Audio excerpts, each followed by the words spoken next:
The September 10th primary election to name a Democratic candidate for mayor is almost here. And you've heard the four candidates at numerous debates and forums already, so instead, we're asking public faces in the Norwalk community who they support and why. In this segment, we speak to Common Councilman Dave Watts, who supports Vinny Mangiacopra. In your own words, why are you supporting Vinny Mangiacopra? Well, first off, he's my friend, and that's what friends do.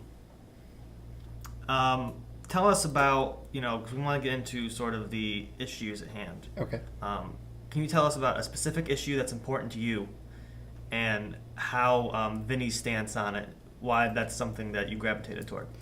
One of the issues that Vinny and I both agree is the legislative agenda for the city.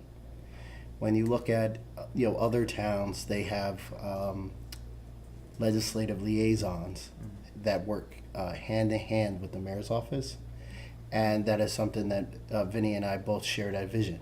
If you look at New Haven, they have a legislative blue book, which is a legislative agenda that sets the tones and the priorities for the city.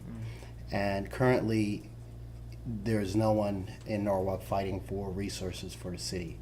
And so Vinny and I have both traveled to Hartford to advocate on behalf of Norwalk citizens. So that's one of the things that Vinny and I both agree that we need to do something different by working with the local government and state government, kind of work hand in hand. You don't think there's been enough of that? It has not been enough. One of the things Vinny specifically, all the Democrats, but specifically Vinny has talked about, he's a stark contrast to the current administration. He's going to bring a lot of change. Right. Can you tell us maybe one area where you think definitely needs change and how Vinny's explained how he's going to bring that change?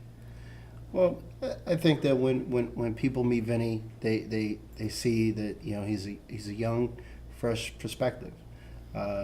He brings some bright ideas he would bring some bright ideas to Norwalk City Hall. And one of the things right off the bat I mentioned before was the legislative agenda.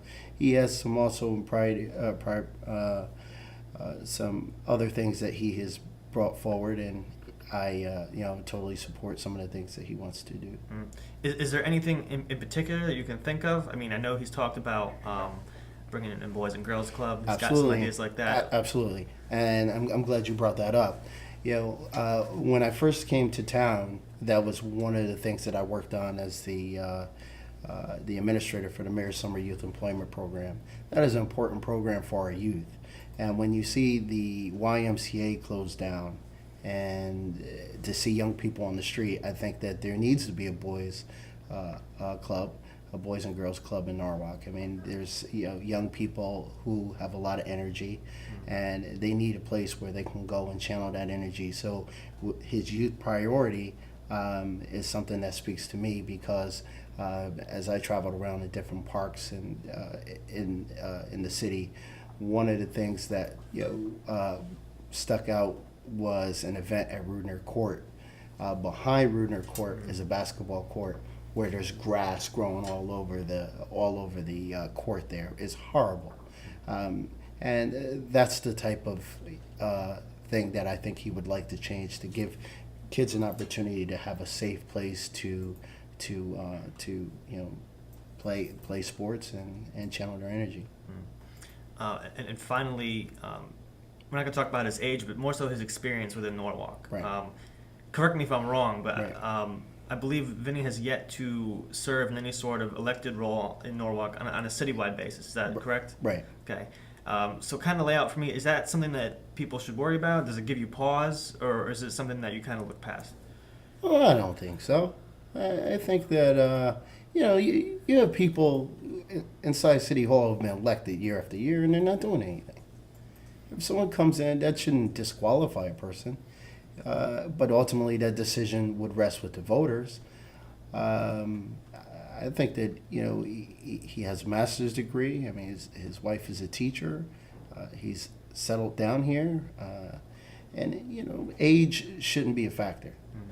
And I just think that if a person is qualified, which I think that he is, and it seems that his campaign is doing very well, that people, are kind of gravitating towards it.